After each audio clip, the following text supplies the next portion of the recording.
occupé. Amélie, alors que nous discutions de ce sujet, me dit pourquoi tu ne ferais pas quelque chose sur Kant, et ça me faisait très peur. Ça me faisait très très peur, on en a discuté, et j'ai réalisé que là il y avait un problème philosophique qui d'ailleurs va nous occuper dans cette première conférence. Le titre, Rendons à César ce qui est à César, un titre excellent, et c'est Amélie qui l'a trouvé, incontournable. Et en effet, ayant travaillé beaucoup la littérature secondaire, c'est-à-dire tout ce que les gens écrivent autour de Kant, en plus de la littérature primaire qui est celle de Kant, je me suis aperçu que les détracteurs les plus acharnés du kantisme, de Kant, de tout ce qui touche à ce genre de philosophie, consacrent une énergie considérable, et osons le dire, suspecte. C'est-à-dire, rien de plus simple que de l'ignorer. Voilà des ouvrages dont on dit qu'ils sont illisibles, pourquoi les lire? Incompréhensibles, pourquoi les expliquer à autrui? Alors je me suis posé cette question parce que j'ai réalisé que j'étais un petit peu à l'intérieur de la forteresse, que j'avais redécorée de la manière à la rendre vivable, pour ainsi dire, que j'habitais, qui m'était familière, et dont je ne voyais pas l'effet qu'elle pouvait faire sur les autres, sur les étudiants. J'ai très peu enseigné Kant, j'ai beaucoup enseigné, ça fait 27 ans que j'enseigne, mais j'ai assez peu enseigné Kant parce que ça fait fuir, ça fait peur. Cette peur est importante, elle est intéressante, elle est philosophiquement significative. Et c'est pour ça que je voudrais vous en parler aujourd'hui. Je ne vais pas vous parler que de ça, rassurez-vous. Mais la première chose que je voudrais faire, c'est aussi m'expliquer sur le fait que j'utilise une PowerPoint. En fait, que j'utilise donc des diapositives, qui sont très décorées, très imagées, etc. En fait, ça vous fournit des balises, ça vous fournit des repères, mais plus encore. Ce que j'ai à vous dire, c'est que la pensée kantienne reste incontournable parce qu'elle est attrayante, en même temps qu'elle est difficile. Elle est attrayante parce qu'on y voit des thèmes et des thématiques qui sont extraordinairement, je dirais, éclairantes. On ne voit pas trop comment fonctionne la lumière, là, où c'est branché, mais on voit que le coup de projecteur que cela donne sur des questions, par exemple, de liberté, ou sur la question du déterminisme, de causalité, ou sur le beau et sur le sublime, sont tout à fait spectaculaires. On se dit, mais oui, c'est juste. Après, on essaie de remonter un petit peu, on n'y arrive pas. Ça, c'est une première chose. La seconde chose, c'est que nous, en 2018, nous tous, nous sommes pris dans une situation par laquelle je vais commencer par la décrire, qui est celle de la modernité, dans laquelle nous sommes pris en tenaille entre des forces que Emmanuel Kant a été le premier à examiner, à repérer, à identifier.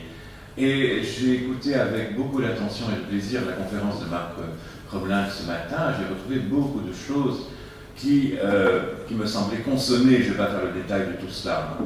Je vous invite d'ailleurs à venir écouter ces conférences si vous n'y étiez pas, sur la mémoire, sur ces choses-là. La première question que je pose, c'est celle-ci. Aujourd'hui, tout se passe comme si tout devait obéir à une pensée unique, un peu en mal de la situer, une pensée scientifique, une pensée plutôt scientiste, une pensée de la modernité, où tout s'achète et tout se vend, et chaque fois on se dit oui, mais pas que ça.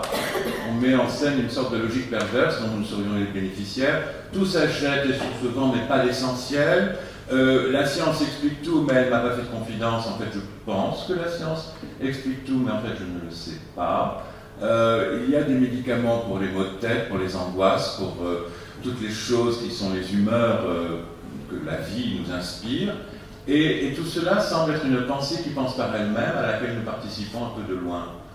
Ça, c'est un très très grand problème. Citons simplement le besoin de sens et de repères. Le fait que nous soyons livrés à la vie, au désir, à la mort, au beau, au sublime, aux questions de liberté, comme si rien n'avait été pensé, rien n'avait été accumulé qui soit disponible aujourd'hui. Et à côté de cela, il y a l'exemple de la science, où l'accumulation, la thésaurisation, la capitalisation fait que tout ce qui a été appris avant-hier sert à penser ce qui s'est fait hier et nous sert directement aujourd'hui, à commencer par l'électricité, par ce merveilleux dispositif qui projette des images. Nous n'avons pas besoin de savoir ce que c'est la lumière, ce que c'est une image. Tout est là et tout est merveilleux. Pourquoi ça ne fonctionne pas aussi bien pour nos affaires humaines? Pourquoi ne puis-je pas me penser comme une machine que je pourrais réparer, reprogrammer, matérialiser, réaliser dans le sens d'un réalisme? Qu'est-ce que l'être humain a de si particulier qu'il échappe à cette logique scientifique dont il est collectivement l'auteur. Et ça, c'est extrêmement important parce que si vous voulez, à partir des Lumières, et ça c'est ce qui est indiqué ici dessus, osons le constat, la science et la philosophie ont divorcé lentement. D'abord, elles ont fait chambre à part dans la même maison, puis après, elles ont déménagé. Et la philosophie semble maintenant s'occuper à la fois de sa propre tradition, son histoire, son capital de textes anciens, à une époque, aujourd'hui, où il n'y a plus vraiment, pour la plupart des gens d'une certaine culture, de religiosité qui tiennent le coup. Il faut vraiment être un résistant ou un résilient pour quand même avoir cette espèce de perpétuation de la mémoire religieuse et de vivre dans la foi, quelle qu'elle soit. Tout cela n'est pas donné comme une évidence. On l'était il y a 3 siècles. On croyait en Dieu comme étant la chose la plus naturelle du monde. On n'a plus cela. La science n'a pas besoin de la philosophie. Kant le remarquait déjà. La science va son chemin. Elle permet de faire des millions de choses qui sont toutes évidentes et spectaculaires à partir de théorisations et de concepts, Marc Romain en avait parlé ce matin, qui sont quand même extrêmement difficiles à conceptualiser, au point même qu'il faille, je le cite, faire des fictions, comme des mythes, parce qu'il parlait de la culture antique. Et donc, nous sommes dans cette situation où l'évidence de la technoscience, à travers ses applications et ses gadgets, est une chose de tous les jours, c'est notre monde. Et que le mystère qui a pris la place de la divinité est encore plus opaque et impénétrable. Et là, nous devons nous arranger avec cela. Et ça, c'est extrêmement important, parce que si la science n'a pas besoin de philosophie, nous avons encore besoin de quelque chose qui s'appelle la philosophie sans trop savoir quoi y mettre. Et la philosophie elle-même semble avoir une longue histoire, ces 2 derniers siècles, de singer la rigueur scientifique, faute de pouvoir l'émuler, faute de pouvoir l'appliquer. Or, nous avons besoin de faire autre chose que nous avons donné au délire gentil, à l'imaginaire audiovisuel, 5 heures de moyenne de télévision par jour quand même, en Europe, de prendre des médicaments, de manger sucré, salé et de grossir, comme vous en voyez ici le titre de triste spectacle. Nous avons tous, je sais bien, c'est pas bien, mais je le fais quand même, comme une sorte d'impératif catégorique dont nous parlerons dans un mois environ. Il faut que je ne cède pas à mon péché mignon qui est de parler sur une slide. Je dois avancer un petit peu. Ça, je l'ai dit. Je n'ai pas appuyé bien. Non, c'est ici. Voilà, excusez-moi. Emmanuel Kant a vu tout cela à une époque où les fractures étaient de simples fissures. Il a vu la pensée un peu automatisée qui donne des réponses à tout, à des questions que nous ne nous posons pas et qui n'a rien à dire pour les questions que nous nous posons vraiment. Et là aussi, Kant part du fait de la science. La science existe. Nous devons partir de cela.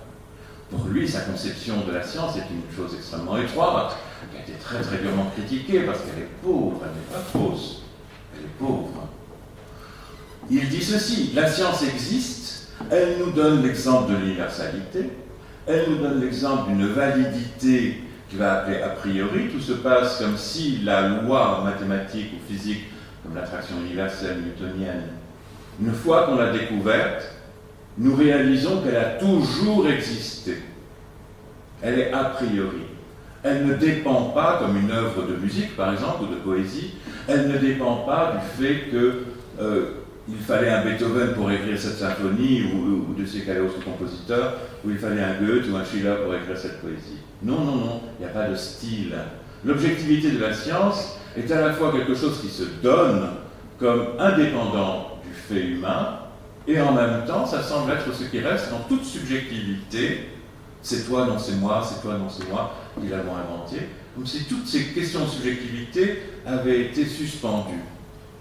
Kant part du fait de la science, à une époque où il faut quand même chercher un peu. Parce que les gens vivent encore dans un monde qui n'est plus du tout le nôtre, un monde, je vais dire, qui est quand même en grande partie religieux, pour ne pas dire magique, je dois parler dans le micro. C'est ça? Donnez-nous des dates de quand? Oui, alors il est né, excusez-moi madame, il est né en 1724 à Königsberg, il est mort en 1804, il a presque vécu 80 ans, ce qui est énorme. La révolution newtonienne, c'est juste un siècle avant la maturité intellectuelle de Kant, et vous avez très bien fait de me rappeler à l'ordre, parce que je suis à nouveau dans ma forteresse, en train de courir dans les couloirs, tout content parce que je suis avec mon sujet, et puis j'oublie que je suis là aussi pour le partager. Donc je vous remercie vraiment.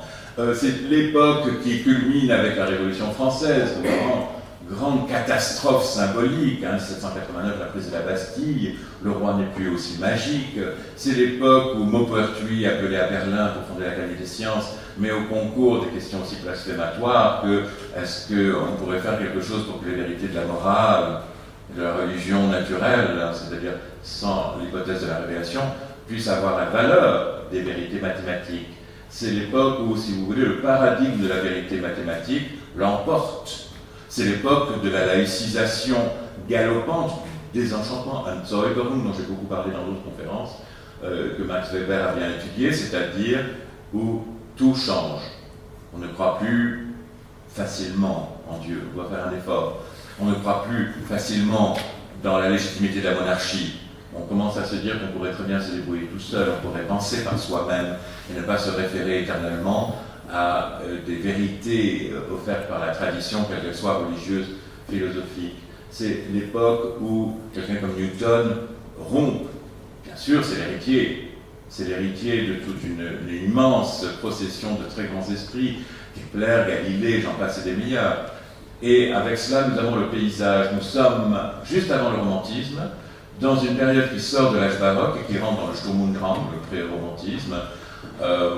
Bientôt, ça sera encore autre chose. Ce sera la révolution industrielle, l'Europe qui se couvre de ce que Milton en 1804 appelait, le grand poète anglais, appelait les Satanic Mills, les usines du diable. Bientôt, nous serons dans quelque chose qui annonce la réécriture par la technoscience de notre environnement. Si vous roulez vers Bruxelles, et encore Bruxelles c'est sympa, si vous roulez vers une grande ville, par exemple Lille ou Paris, vous voyez un paysage urbain qui n'a absolument rien d'humain. Kant n'avait pas cela sous les yeux. Donc nous devons faire la part des choses. Mais, je l'ai dit, cet exemple que donne la science est un exemple qui pour Kant était parfaitement lisible. Pour nous, il est devenu illisible. Les problèmes que Kant se pose à propos de la science et de la fondation de la science, c'est probablement pas par ce biais qu'il est incontournable. Il a été contourné par l'histoire des sciences, mais 1000 fois. On ne fait plus de la science comme Kant le concevait. Le problème, c'est que nous avons perdu cette première conception qui était la base, une conception de la science qui sert à la fois au développement de la science la plus moderne et la plus abstraite, mais qui sert aussi, j'aime toujours à citer cet exemple, au pauvre citoyen qui est aux prises avec son mode d'emploi d'IKEA, et qui regarde son papier où il y a de la géométrie, où se demande si c'est bien orienté, et qui, comme ça m'est arrivé si souvent, doit tout démonter parce qu'il s'est trompé, il y avait un trou en plus à gauche qu'il n'avait pas vu. Et ce genre de mathématiques-là, c'est des vraies mathématiques. Et ces vraies mathématiques sont aussi, en même temps, les mathématiques de notre vie de tous les jours. Nous ne sommes pas perdus, nous ne sommes pas exilés dans cela. Mais aujourd'hui, s'il s'agit de théorie des cordes, ou de mécanique quantique, ou de théorie générale et restreinte de la relativité, s'il s'agit des travaux de Grothendieck, ou si on veut parler à Pierre Cartier à Paris par exemple, alors à ce moment-là, on doit quand même préparer pendant 2 ou 3 mois la conversation, parce qu'on ne va pas tout suivre. Parce que le langage est devenu extraordinairement puissant, efficace, à proportion de ce qu'il est devenu illisible pour nous, le commun des mortels. Mais cela n'est pas le plus grave. Ce qui est le plus grave, c'est que, quand bien même nous fussions des maîtres absolus de la nouvelle science, cela ne nous aide pas à vivre. Tout ce que la nouvelle science, et la nouvelle science c'est à partir de 1687, Newton, etc., les travaux de Euler, de Gauss, etc., ce développement foudroyant, ce miracle de la pensée humaine, ne nous aide pas à vivre. En ce sens, Kant reste incontournable pour 2 raisons. La première, c'est le fait qu'il parle de la liberté d'une manière qui n'est peut-être pas satisfaisante, mais qui nous met au travail, qu'avec les jugements réfléchissants dans la troisième critique dont nous parlerons en leur temps, nous avons des instruments conceptuels d'une rare efficacité pour penser la musique de l'universel, comme je viens de le dire, avec le beau et le sublime et le vivant, des méthodologies extraordinairement puissantes et qui, l'allusion va à quelques amis que j'ai dans la salle, sont d'un apport puissant pour la psychanalyse. Le psychanalyste, c'est quelqu'un qui fait un jugement réfléchissant. L'analysant, c'est quelqu'un qui fait un jugement réfléchissant. Il ne va pas atteindre à une connaissance qui le révélerait à lui-même ou à elle-même comme une machine dont le plan tout d'un coup apparaîtrait. Non, non, pas du tout. Mais la pensée de ce qu'on appelle la légalité du contingent, la pensée de ce qui est flou, la pensée de ce qui est élusif, allusif, le beau, qu'est-ce qui fait qu'une œuvre est belle? Il y a aussi des œuvres ratées. Qu'est-ce qui nous permet de distinguer? Qu'est-ce qui nous permet de juger? Qu'est-ce que ça veut dire juger ensemble? Là-dessus, Kant est tout à fait indispensable. Alors là, on va arriver à un côté un peu plus rigolo de l'histoire, c'est Kant mode d'emploi. Parce que, je l'ai dit, on a beaucoup remployé Kant en dehors de ses évidences à lui, en dehors de son paysage intellectuel, religieux, spirituel, qui était le sien, je dirais à partir des années 1750 à 1800, il est mort en 1804, très très vieux, ce demi-siècle, et vous avez vraiment raison, madame, de me rappeler, écoutez, on est où? Voilà, on va où? Même dans les trains, ils vous annoncent où on va descendre. Et dans les deux langues, encore bien. Bon. Mais nous sommes dans ce demi-siècle extraordinaire où les mutations paradigmatiques apportées par la science moderne se diffusent. Et là, franchement, nous avons tous un problème, nous les philosophes, parce que nous sommes habitués à faire une philosophe d'auteur. C'est-à-dire que si vous voulez étudier la philosophie, vous étudiez des auteurs qui s'appellent Socrate, Platon, Aristote, Démocrite, Empédocle, Plotin, j'avance un peu dans le temps, Boès, Lucrèce, Saint-Augustin, qu'on a cité ce matin, et puis après on avance, puis tout d'un coup, hop, Descartes, parfois l'histoire de la philosophie saute un millénaire, comme si c'était rien passé, on attend le génie suivant comme des balises dans la nuit. Là, le problème avec la modernité et avec le thème wébérien du désenchantement, ce problème-là, c'est que nous avons affaire à ce que Pascal Chabot appellerait des ultra-forces, c'est-à-dire des grandes forces agissantes, des formes culturelles, dont le marxisme s'est emparé et dont on commence à voir qu'au fond, il n'y a que pas tort. C'est-à-dire de voir comment nous pouvons être atteints, affectés, travailler en secret, par des manières de penser qui semblent se comporter comme des, osons le mot, mais analogiquement, comme des organismes vivants. Là, tout d'un coup, à partir de la Renaissance, il se passe quelque chose qui fait que petit à petit, le mode de pensée se modifie en profondeur.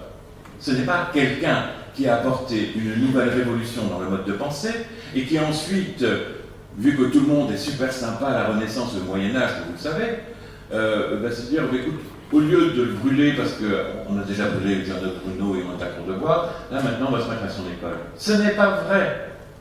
Il y a une sorte de diffusion invisible, particulièrement sensible, qui fait que les gens se mettent à penser en s'orientant, presque téléologiquement, encore un concept ancien, vers une certaine direction. Qui est le père des nouvelles méthodes mathématiques les plus abstraites? Newton ou Leibniz? Il y a une querelle de paternité. Leibniz est mort en 1716. Il y a eu une querelle par rapport à ces mathématiques extraordinairement puissantes. Mais non, les esprits étaient prêts. Va-t-on savoir comment?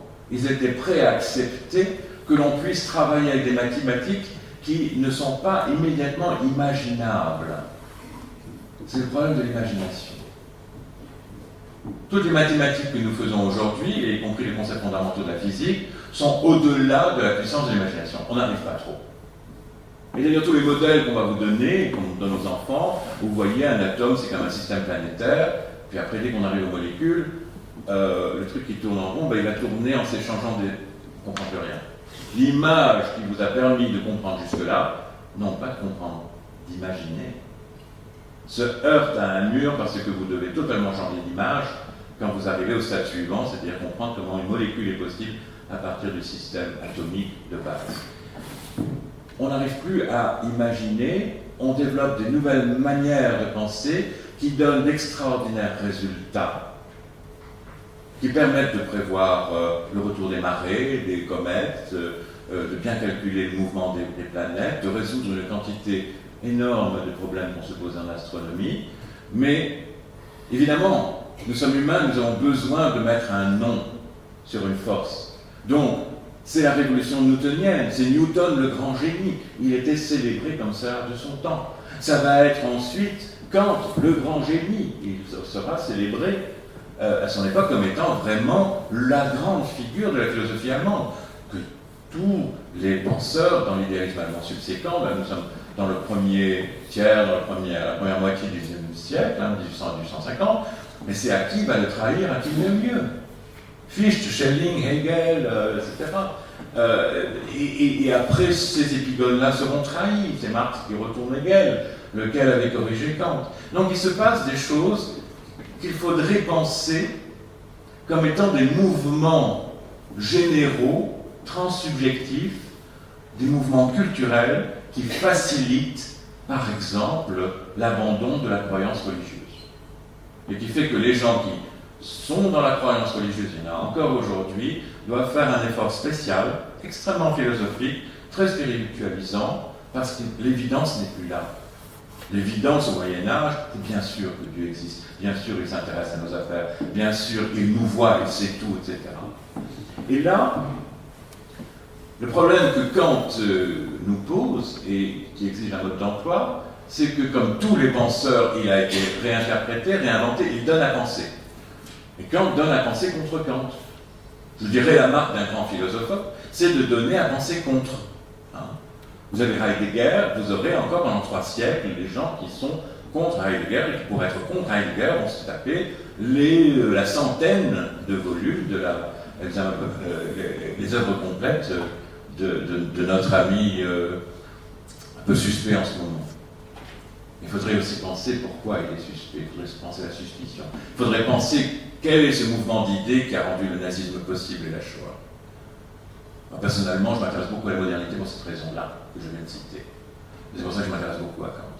Mais il a été mis à toutes les sauces. Alors, sous Kant, c'était pour dire assez de Hegel, assez de fantasmagorie, assez de marxisme, assez de tout ça. On va revenir au Chanel indémodable de la philosophie, qui est le bon vieux Kant, facilement scolarisable, on ne comprend rien, on répète par cœur, et les Prussiens seront bien gardés. Il y a quelque chose de cet ordre-là.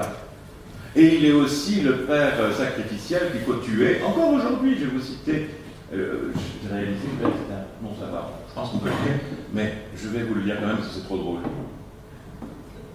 Maurizio Ferraris, qui est un grand nom, c'est encore un jeune homme, il est plus jeune que moi, un grand nom de la philosophie italienne d'aujourd'hui, très très lu en France, et qui est produit à tour de bras, et qui, comme beaucoup d'Italiens, n'y va pas par 4 chemins pour dire ce qu'il pense, qui n'a pas ouvert pour la première fois la critique de la raison pure avec le même mélange de terreur et de respect que ceux qu'éprouve Indiana Jones en ouvrant quelques grimoires qui le conduira vers des aventures échevelées. Qui n'a pas suivi sa lecture, quand bien même chaque page se révélait encore plus incompréhensible que la précédente. Par quel miracle, les philosophes les plus obscurs ont-ils le don de provoquer la fascination de leur lecteur? Et là, c'est l'inconscient qui parle. La dernière phrase est la plus importante. Mais oui, dites-nous, quel est le sens philosophique de ce miracle? C'est bien de rigoler, mais quand on dit en plus la vérité, il faudrait s'y arrêter. Alors, j'étais encouragé par Amélie, parce que j'ai horreur de me raconter, je vais quand même me raconter un peu. Mais par quel miracle moi j'y suis arrivé? Mon premier contact avec Kant est celui-là, c'était la version anglaise, Critique of Pure Reason, puisque j'ai fait mes études aux États-Unis, et c'était un gros volume, et il se refermait tout seul. Je l'ouvrais, je lisais, il y avait un effet d'éblouissement, mal de tête, etc. Et pas maintenant, il fait beau, je vais aller me promener, un truc comme ça. Il se fait que, en reprenant mes études un peu plus tard, à 0 en philosophie, parce que je faisais des maths avant, je suis tombé gravement malade. J'ai fait une polyarthrite infectieuse, interdiction de bouger pendant plus d'1 mois, et je me suis dit, aïe, je vais laisser passer le train, il faut absolument que je m'enchaîne à cet ouvrage qui est mis au programme, comme pour tout philosophe, la critique de la raison pure. Donc j'étais sous cortisone, sous pénicilline, sous aspirine, grosse dose, c'est très très très douloureux, très fatigué, et le temps de veille que j'avais pendant un mois, je le consacrais à lire, à noter et même recopier ce que je ne comprenais pas, ce que j'avais compris, à faire des annotations, me faire un gros cahier, parce que je mettais sur le compte de ma fatigue et de ma maladie le fait que vraiment c'était très obscur. Ce qui s'est passé, c'est que j'ai fait un travail que beaucoup d'étudiants en philosophie ne font pas, même pour les auteurs qu'ils aiment. C'est-à-dire rentrer dans le texte, rentrer dans l'écriture, faire un travail comme on en faisait d'ailleurs à l'époque de Kant, c'est-à-dire en se basant sur la mémoire, on n'a plus, c'est pour ça que je voulais faire une référence à Marc Romelin, en faisant des notes très précises, très travaillées, et en mémorisant au fur et à mesure que je progressais lentement, la mémorisation se faisait toute seule. Et donc je m'endormais dans une espèce de fièvre qui fait que Kant continuait à travailler dans ma tête, je dirais les neurones faisaient leur boulot, et beaucoup de choses me sont apparues, à commencer par une évidence. Tous les professeurs qui m'avaient enseigné Kant n'y avaient rien compris. C'était gravissime, mais il faut maintenant un peu casser le non-dit et dire que l'empereur est nu. Énormément de gens qui donnent cours de philosophie comprennent le quart de ce qu'elle raconte. Moi, j'aimerais bien qu'on dise à un moment, je ne sais pas. Je peux vous dire que, quelque part, il y a pas mal de choses sur Kant qu'il me faut revenir au texte, et puis ça change même mon point de vue. C'est quelque chose d'extraordinairement génétique, en ce sens, ça peut naître de nouvelles idées. Mais la prétention avec laquelle on pense avoir déjà tout compris d'un auteur parce qu'on l'a lu une fois, est une prétention dont on doit se débarrasser. Enfin, alors à ce moment-là, il faut se demander pourquoi on s'obstine à ce genre de jeu. Par quel miracle les philosophes les plus obscurs ont-ils le don de provoquer la fascination de leurs lecteurs? Il m'a fallu quand même, après cela, après mes études, 10 ans. 10 ans de percolation, plusieurs relectures à noter, en me disant, mais quel est le secret, quel est le rouage, qu'est-ce qui se passe? Le grimoire, vous ne pouvez pas le survoler, même chez Indiana Jones. Il a aussi un gros bagage. Dans les films d'Indiana Jones, on le montre dans son boulot de professeur qui connaît très très bien la paléographie, les langues anciennes, etc. Au risque même de l'invraisemblable, parce qu'il en sait beaucoup. Mais alors, il faut diagnostiquer la difficulté. D'abord la reconnaître.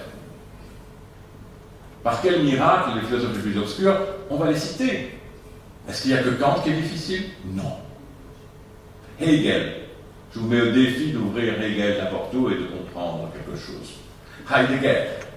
Surtout dans les nouvelles traductions françaises. On a beaucoup ri. Une personne qui est dans la salle avant-hier, il y a 2-3 jours, de la manière dont François Fédier et son équipe traduisent Lichtung par allégie, c'est ça. Bon, alors là, c'était simple dans l'allemand, ça ne l'est plus dans le français. Derrida, Lacan, Althusser, Badiou, tous ces gens-là sont très très difficiles à comprendre, il faut beaucoup de travail.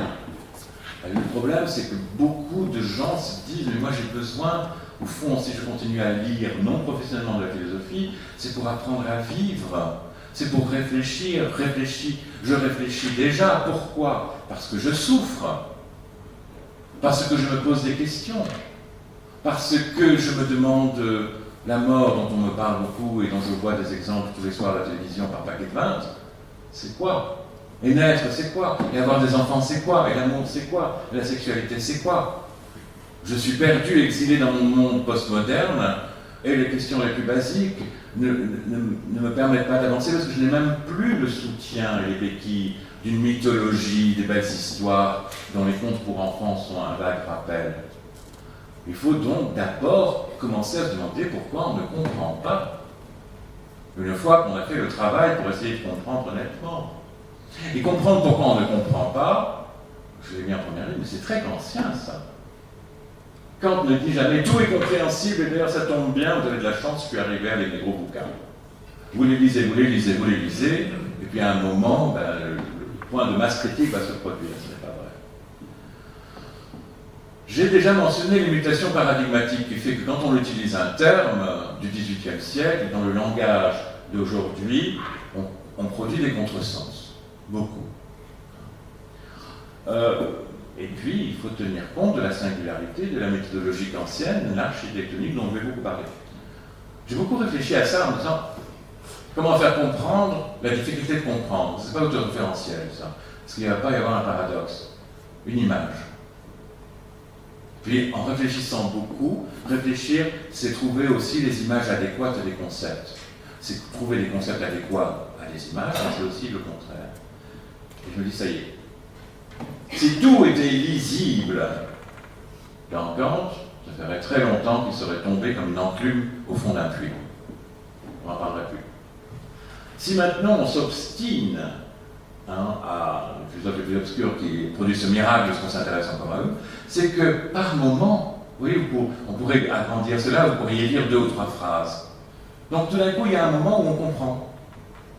On comprend, par exemple, l'antinomie du bonheur et de la vertu dans la critique de la raison pratique. Je voudrais jouir de tout, je voudrais avoir le pouvoir absolu, je voudrais être heureux non-stop, je voudrais être dans l'extase. Et puis l'antithèse, c'est non, tu dois d'abord exister. Un bonheur spectaculaire, évident, à portée de main, semble-t-il, et qui pourtant se rétracte toujours. C'est le supplice du Tantale. Et de l'autre côté, quelque chose de tout à fait incompréhensible, la vertu. Alors, en plus aujourd'hui, la vertu, il n'y a pas beaucoup preneurs sur la vertu, ça veut dire qu'on ne baisse pas, on est comme ça, grignoté, on a des interdits alimentaires. Bref, on a une image d'Épinal qui vraiment ne nous aide pas. On creuse un peu, et on s'aperçoit au fond que le bonheur est désirable mais intenable. Qu'est-ce que nous voulons vraiment au-delà de ce premier Disneyland de la vie consumériste? Et tout d'un coup, à partir du moment où on se souvient qui on est, pourquoi on lit, ça devient intéressant. Disons qu'on est un artiste. Disons qu'on veut faire du beau. On a eu des expériences très fortes qui ont défini une vocation. Le beau avec une valeur de sublime. On a été déchiré. On s'est dit, et si vous lisez les biographies des comédiens, des artistes, des musiciens, il y a toujours un moment qui redéfinit leur vocation. À 8 ans, à 10 ans, à 18 ans, tu sais quoi, j'ai vu Pina Bausch, sa chorégraphie du Sacre du Printemps, et je me suis dit, c'est ça que je veux faire, de la chorégraphie, danser ou de la musique. Mais pour penser cela, et s'éviter être un artiste raté qui est le legs de l'époque romantique, à un moment, on doit se dire, mais comment je fais pour produire du beau? Et c'est quoi le beau? Est-ce que c'est une affaire subjective? Chacun voit le beau comme on voit midi à sa porte, ou est-ce qu'il y a une universalité qui fait que d'accord, on peut discuter sur la valeur comparative de musiciens de 3e ordre, mais bon, quelque part, on a un panthéon où on retrouve toujours les mêmes, Bach, Brahms, Beethoven, Stravinsky peut-être avec des variations, mais enfin, en gros, il y a une concentration. Et bien ça, c'est l'antinomie du jugement de goût. Mais là, tout d'un coup, on s'aperçoit que pour ce pauvre malheureux qui n'a pas vraiment vu beaucoup d'œuvres d'art, qui traîne dans des galeries, qui n'a pas fait Florence et Rome, qui n'a pas fait le tour d'Italie, qui connaît toutes ces choses-là par les livres, il est particulièrement puissant. Puisque l'histoire de l'art contemporain et la critique d'art contemporain se sert à pleine main, avec des gens comme Nelson Goodman et d'autres, dans l'outillage conceptuel ancien.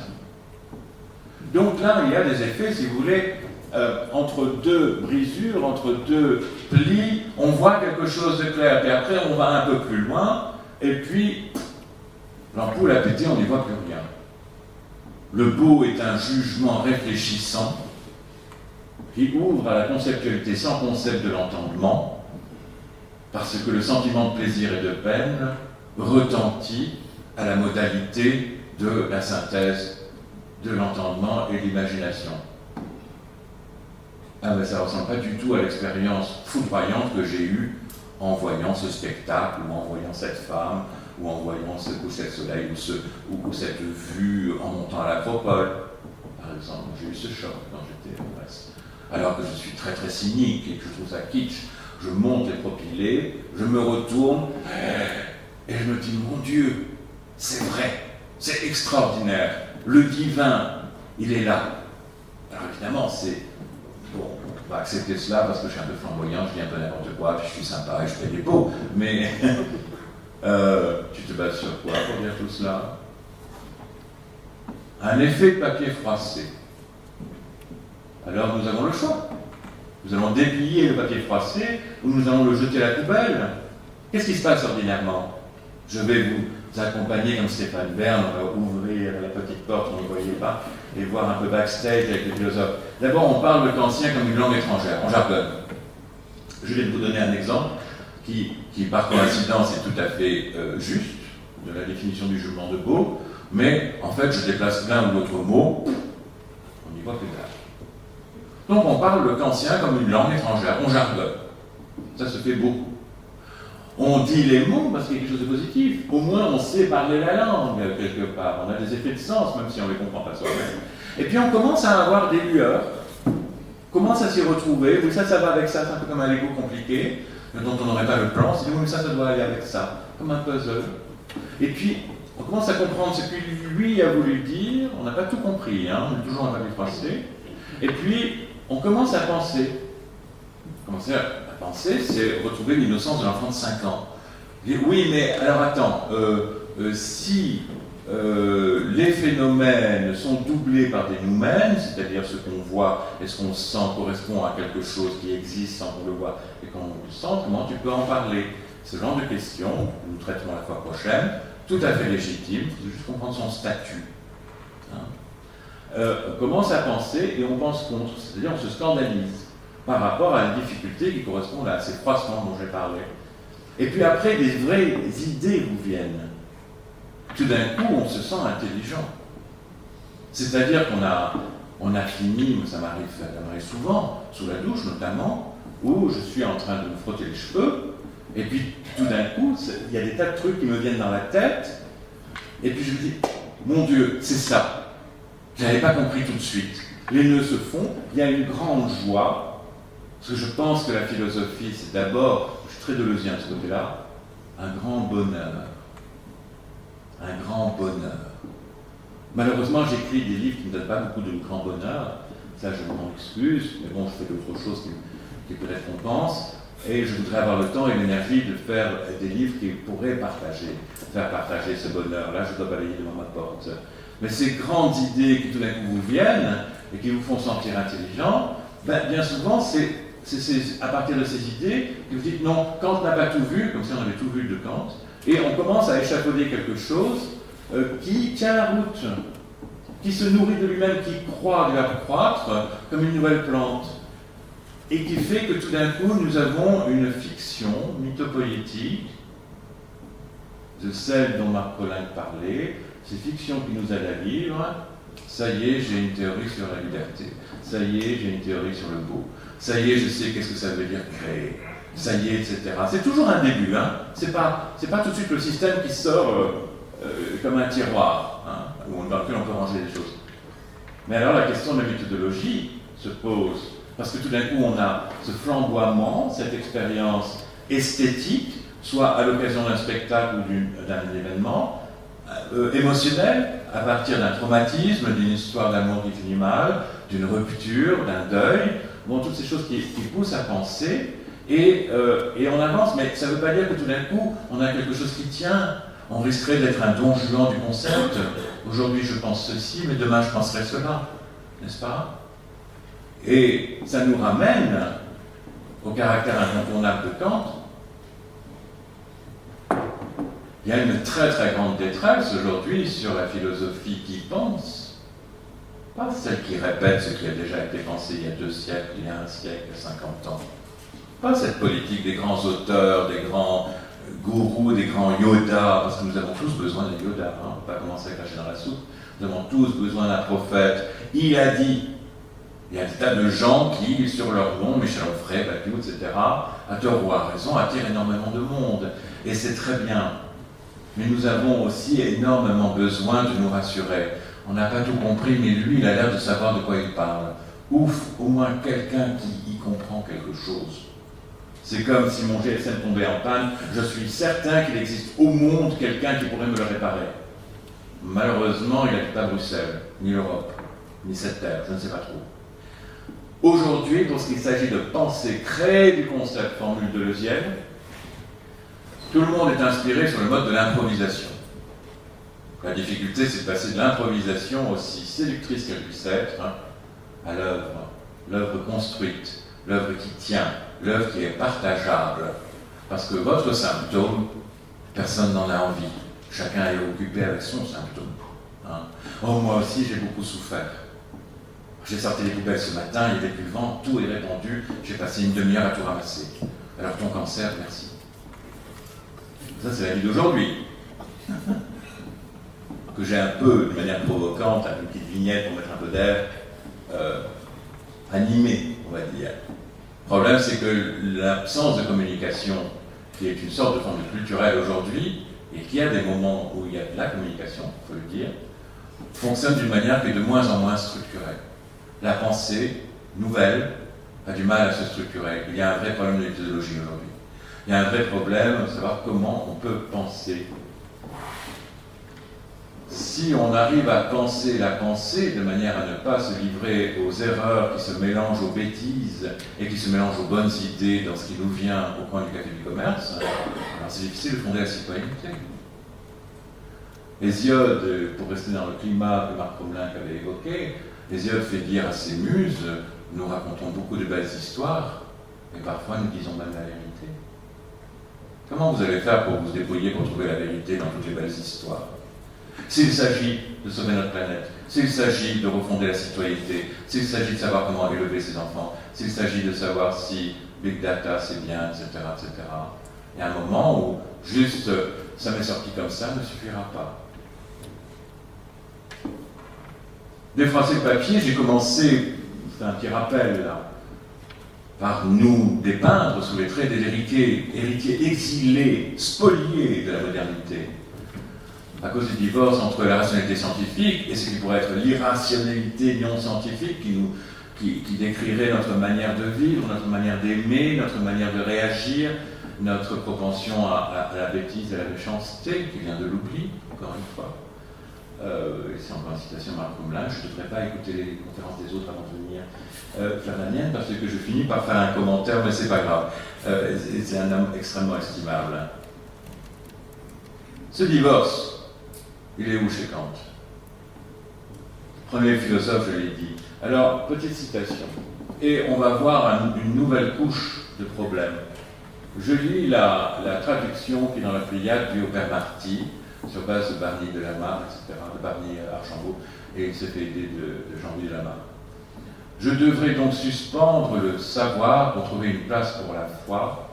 Le dogmatisme de la métaphysique, c'est-à-dire le préjugé de progresser en elle sans critique de la raison pure, est la vraie source de toute incrédulité, qui est en conflit avec la moralité, et est toujours très dogmatique. J'ai fait une longue citation pour vous montrer que le brouillard se reconstitue instantanément. D'accord.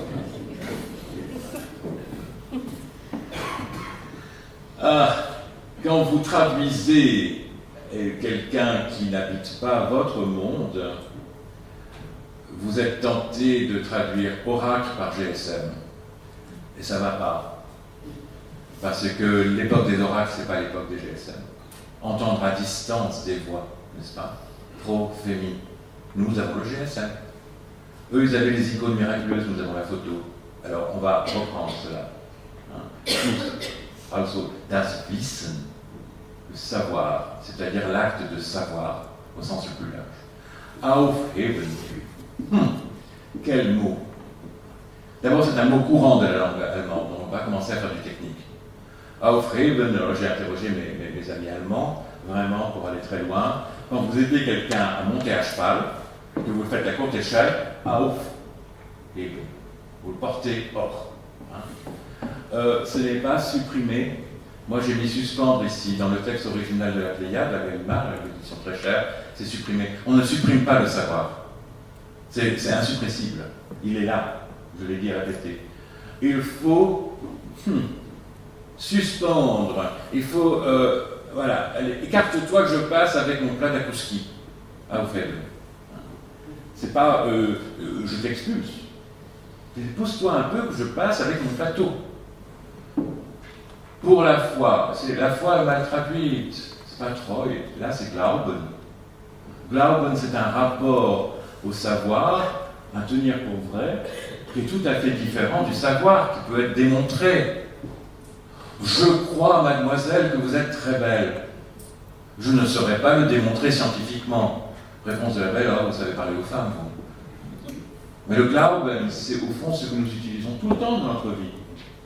C'est quelque chose dans lequel nous avons une conviction, mais un peu floue. Le Glauben, c'est pas seulement la foi.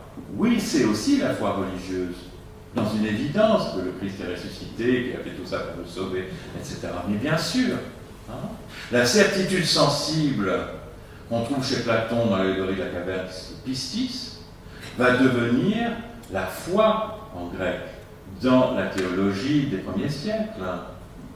C'est extrêmement important d'être alerté au fait que les mots changent. Le péché se dit hamartia dans la théologie chrétienne, dans le langage grec. Hamartainen, c'est rater sa cible. Donc le sens premier du péché en Grèce antique, c'est la boulette. Oh, il fait une boulette. J'ai raté ma cible, j'ai raté mon coup. Voilà. Après, ça a une promotion dans le tragique aramatien. Alors, j'ai laissé le reste du texte d'abord parce que cette déconstruction à laquelle je me livre, ça vous donne un petit peu une idée de ce qu'il faut constamment faire avec les philosophes. Il faut les réécrire, il faut les réinterpréter, il faut les réinventer. Si vous ne réinventez pas la pensée d'un auteur, ça veut dire que vous l'avez laissée à l'état, que vous l'avez apprise par cœur, que vous la répétez sans comprendre. Et Kant a des mots très durs là-dessus, parce qu'il avait vu le coup arriver. Si vous avez un étudiant de la philosophie de Christian Wolff, le grand prédécesseur métaphysicien, il va tout vous réciter par cœur, vous lui chipotez un seul mot, tout s'écroule. Parce qu'il ne comprend pas ce qu'il dit. Nous sommes des êtres qui parlons beaucoup en répétant des choses que nous n'avons pas comprises, avec un espoir quasi inconscient qu'on sera mieux compris d'autrui qu'on se comprend soi-même. Ça, c'est faire un peu attention quand même, les philosophisants. Et là, le dogmatisme de la métaphysique, ça veut dire quoi? Ça veut dire une dogmatique, un dogme qu'on ne comprend pas, mais dont on tire des conséquences. Je dirais qu'un très très très bel exemple, les gens parleraient en son temps, c'est Ranciona, ce concept de Dieu après Auschwitz, qui part du concept métaphysique de Dieu. S'il est omnipuissant, omniscient et omni je ne sais plus quoi, il y a deux des trois qui chassent le troisième.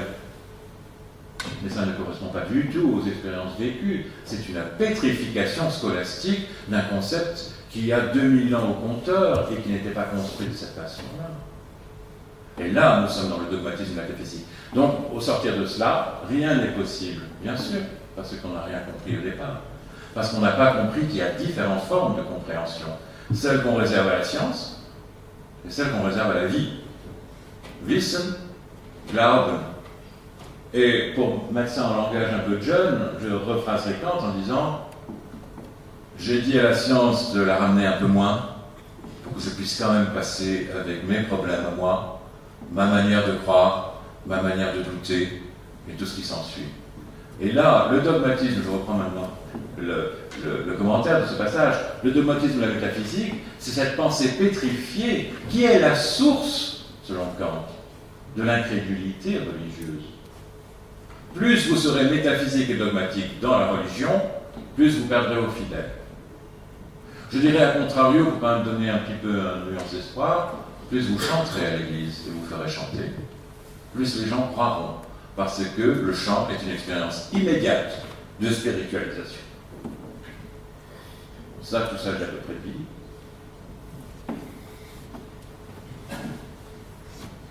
Tout ça, j'ai dit, je dois un petit peu avancer, j'ai vu que le temps. Alors, comprendre ce qu'on ne comprend pas.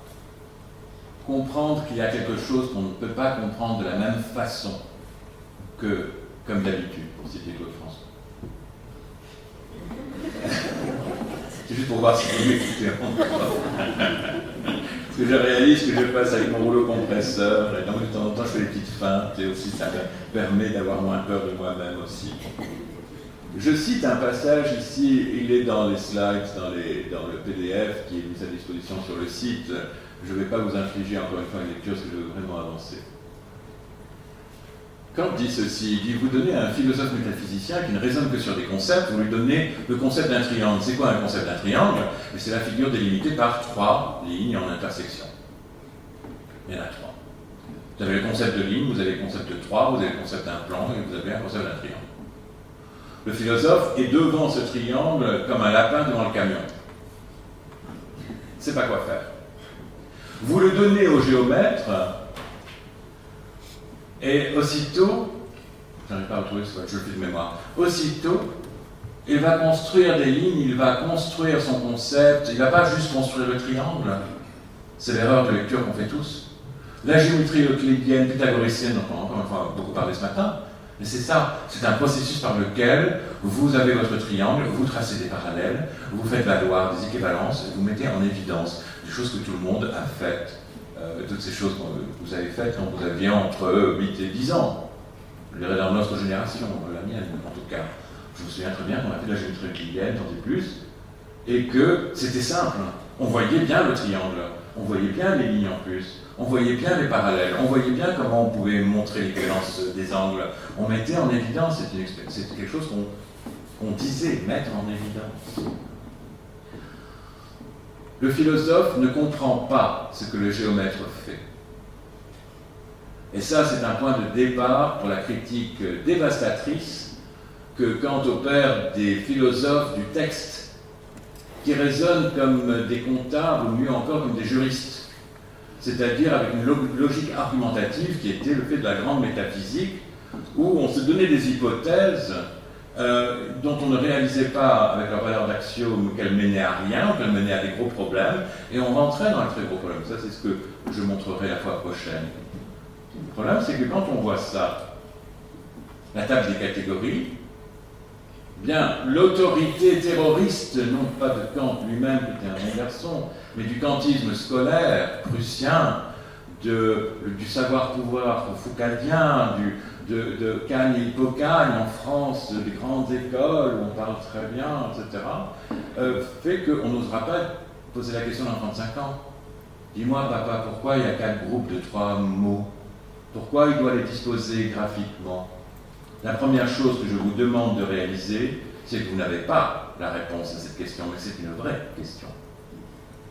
C'est-à-dire que si vous n'êtes pas sensible dans l'œuvre critique à ces bizarreries qui sont omniprésentes, vous avez tout raté. Voilà.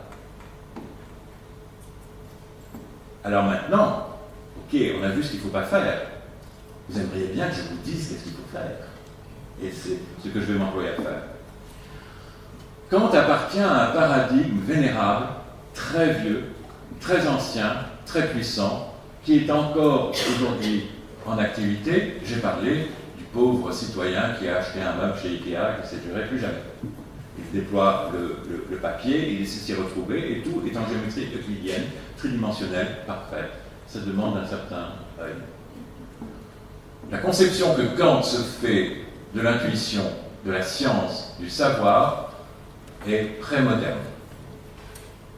C'est pour ça qu'il faut aller voir comment on faisait avant, comment on pensait les choses avant. Ce constructivisme géométrique que j'ai décrit est l'inspiration pour un super, méga, hyper constructivisme dont ceci est un exemple. Comme le GSM est un exemple de la technologie, de la communication sans fil. On ne sait pas ce que c'est cette technologie sans fil, mais on voit très bien ce que c'est un GSM. Là, vous voyez très bien ce que c'est. C'est un constructivisme qui est analogique. Il en parle très très peu. Il en parle très très peu, brave Kant. Il ne sait pas trop quoi en faire. Il a le même problème que Newton, à part que Newton, il fait la physique, donc c'est toujours réel. Kant, lui, il fait de la métaphysique. Il voudrait faire une métaphysique comme science. Pas le blabla de Wolff, hein. Pas le concept que vous savez ce que c'est Dieu, la liberté, l'omniscience, l'omnipotence, etc. Et la bonne volonté, c'était le troisième que j'avais oublié. Vous savez ce que c'est la bonté, donc vous savez ce que c'est la connaissance, et donc vous y allez. Et vous raisonnez sur des concepts qu'en fait vous ne possédez pas. Donc, quand il ne fait pas ça, seulement il a un système, une méthodologie, que je vais interroger maintenant sur Wrangler, un système, une méthodologie qui lui permet d'arriver à des résultats spectaculaires, même pour ses yeux, à lui. Il est constamment étonné par ce qu'il a obtenu. On a des réflexions, l'année 1769 m'a donné une grosse Licht, la lumière.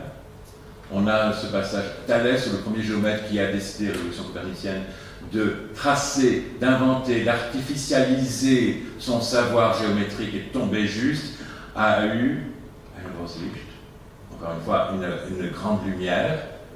Et quand il pensait qu'il n'y avait pas de critique de la faculté de juger possible, parce que tout ça c'est la petite cuisine absolument pas intéressante, et qui tout d'un coup découvre, grâce à son système, on peut penser des principes a priori de la faculté de juger, dont je parlerai dans un mois et demi, il était étonné. Le bonheur de penser, l'idéation, c'est-à-dire la générativité des idées, tout d'un coup, ça marche encore mieux que ce qu'il pensait. D'où ça vient tout ça? L'organisation de ces idées n'est pas simplement logique, je dis bidimensionnelle comme un concept métaphysique, il y a toujours une perspective, il y a toujours une machine à produire encore d'autres idées. Qu'est-ce que ça pourrait être? Alors je pose la question. Est-ce que ça pourrait être une question de perspective? La perspective, ça a été un coup d'état métaphysique au XIVe siècle, plutôt au XVe, avec Brunelleschi, au tout début du XVe siècle, avec énormément de mutations paradigmatiques que la théologie d'icône rendait impossible. Vous ne pouvez pas mettre le Christ en réduction au milieu de ses apôtres, il doit être plus grand parce qu'il est plus important et parce qu'on n'est pas encore dans une photographie du Christ, on est toujours dans une icône dont la symbolique est beaucoup plus importante. Et là, avec ça, tout d'un coup, on apprend à voir, perspicare. Et on parle de ces constructions comme des constructions artificielles, après on dit qu'elles sont légitimes, et petit à petit une école du regard se fait, je vais donner un cycle là-dessus, je peux me permettre d'être court, tout d'un coup on apprend à regarder. Est-ce que c'est ça? Peut-être. Est-ce que c'est l'anamorphose? C'est-à-dire le trompe-l'œil. Au fond, le trompe-l'œil, si vous voulez, c'est le malingénie chez Descartes. Il n'y a rien dans l'image qui vous dise attention, c'est faux. Il n'y a pas un numéro de code, il n'y a pas des pixels carrés, non. Le brave Descartes, aux prises de malingénie, il est aux prises avec une anamorphose. Il faut rectifier le tir un petit peu. Est-ce que c'est ça? J'ai beaucoup de raisons de croire que l'anamorphose, dont la vogue s'est éteinte dans les années 1780, avant de renaître avec le surréalisme français dans les années 1920, je pense qu'il y a quand même, dans le paysage culturel, j'ai parlé de ces idées agissantes qui font penser, et nous sommes toujours en train d'attribuer la paternité d'une idée à une personne unique, alors il y a un mouvement de pensée derrière, mais c'est aussi surtout une question de cartographie. Kant a donné des cours de géographie pendant longtemps. Il était tellement connu comme géographe pour ses quelques écrits qu'il a été coopté par l'Académie des sciences de Saint-Pétersbourg pour ses travaux de géographie. C'était dans une grande période très critique, puisqu'il a commencé à donner son grand œuvre vers l'âge de 60 ans, à peu près, 57 ans, 1781, la critique de la raison pure, première édition. Le problème de la cartographie, c'est que vous voulez mettre sur une surface plane quelque chose qui est sphérique. Et vous ne voulez pas avoir des déformations qui font apparaître, comme dans la projection Mercator, que vous connaissez très bien, un Groenland qui semble être beaucoup plus grand que l'Afrique. Bon, c'est une convention, on sait bien que le Groenland n'est pas aussi grand que l'Afrique. Quelqu'un qui donne cours pendant si longtemps sur la géographie ne donne pas cours sur le fait que dans les pays chauds, on a la peau brune, on porte des pagnes, on mange de noix de coco. Oui, il enseignait ce genre de petites bêtises, mais il enseignait aussi toutes les questions de géométrie projective. On voyait qu'elles ont à faire avec l'anamorphose, mais aussi avec la perspective. Ce sont des questions de perspective. Là, vous avez le globe de Mercator, la date de naissance, donc on est au XVIe siècle. Pour Kant, ce n'est pas les nouvelles du jour, c'est pas aujourd'hui, c'est une science déjà bien établie. Il faut comprendre comment on projette. Et ça, c'est très très intéressant parce que nous avons des textes que vous lirez. Je vais tout de suite arriver à ce diagramme parce que ce sont des citations. Projection d'une sphère sur un plan. C'est la définition de l'anamorphose. Et il y a beaucoup d'anamorphose dans l'œuvre critique. J'ai fait ma thèse de doctorat là-dessus. C'est pour ça que je peux prétendre que j'étais à peu près le seul à voir ce genre de choses. Bon, j'ai l'amitié de me publier et de prendre au sérieux. Je pense que ça fonctionne. Notre raison, écrit Kant dans les textes que vous pourrez consulter, parce que j'ai pris beaucoup de temps, notre raison doit plutôt être comparée à une sphère, tandis que l'ensemble de tous les objets possibles pour notre connaissance nous semble une surface plane qui a son horizon apparent.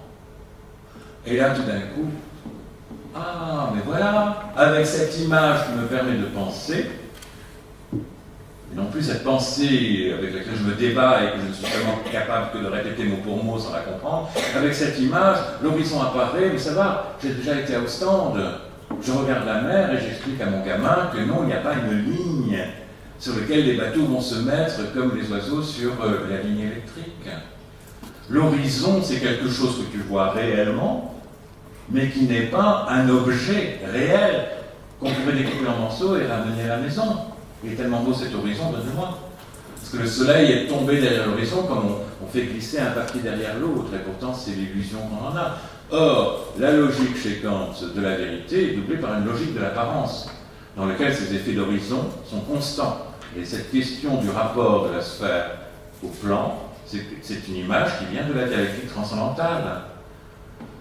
Le petit réseau que vous avez en dessous, j'en expliquerai un peu plus, c'est la logique de la machine. Tout est plat, il n'y a pas de point de vue. Dès que vous avez un point de vue, vous avez une anamorphose. Moi, je vois d'un œil, je vois ce que je vois ne vois pas ce qu'il y a derrière. La vision absolue tota simul, c'est Dieu, dans l'ancienne métaphysique. Il voit tout de tous les côtés, à la fois. Et il soutient les êtres dans les choses dans l'être. Alors ça, c'est très très intéressant. Je dirais je voudrais quand même laisser je finis maintenant parce que je veux laisser un peu de temps pour les questions et aussi qu'on arrête à 13h pour qu'on puisse aller manger sans se dire mais celui-là. Je vais peut-être oui, je regarde un petit peu.